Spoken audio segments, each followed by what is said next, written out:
Bonjour tout le monde, alors aujourd'hui je vais vous parler des filtres.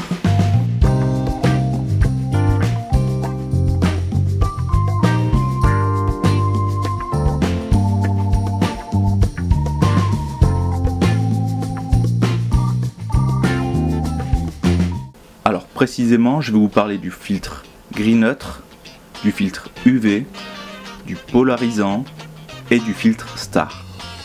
Alors il existe d'autres filtres, mais j'en parlerai sûrement dans une autre vidéo.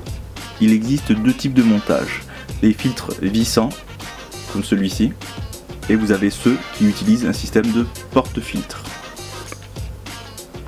L'avantage du porte-filtre, c'est qu'il peut se monter sur n'importe quel objectif, car normalement, de base, il est fourni avec toutes les bagues qui permettent de se monter selon le type d'objectif, 58 mm, 82 mm, etc. Pour les filtres à visser, l'inconvénient c'est que vous devez en acheter un pour chacun de vos objectifs.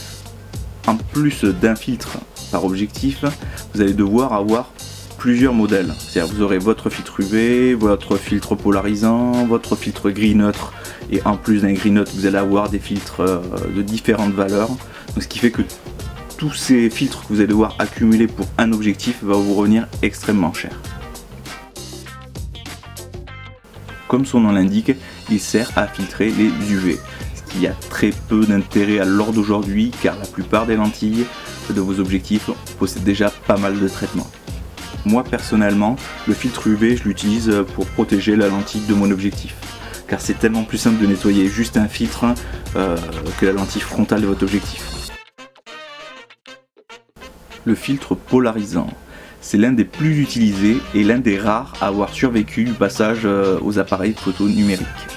Il sert à supprimer les reflets de l'eau ou du verre, il assombrit le ciel et ainsi permet donc d'augmenter le contraste entre le ciel et les nuages. Alors ce filtre possède deux bagues.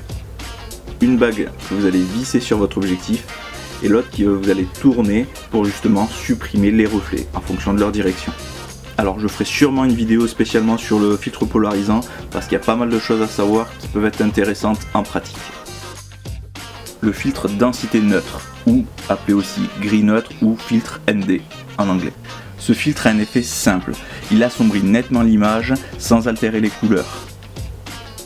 Alors il en existe plusieurs types, des ND2, 4, 8, 16, 32, 100, ND1000, voire ND8000 même.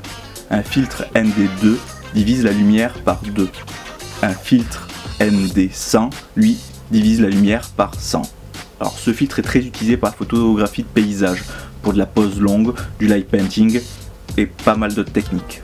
Il peut être aussi utilisé dans des cas où justement vous êtes dans une ambiance où il y a beaucoup trop de lumière justement.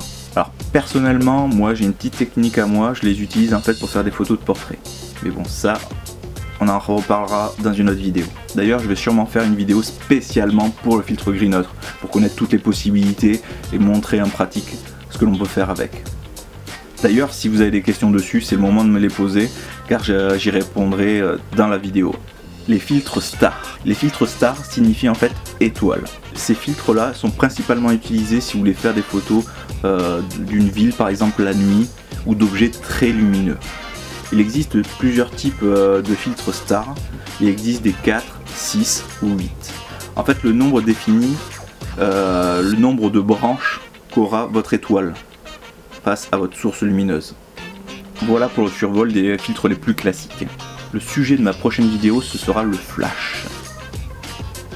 J'attends vos commentaires, vos questions, n'hésitez pas à vous abonner à ma chaîne pour suivre les prochaines vidéos. Sur ce, portez-vous bien, sortez et faites des photos.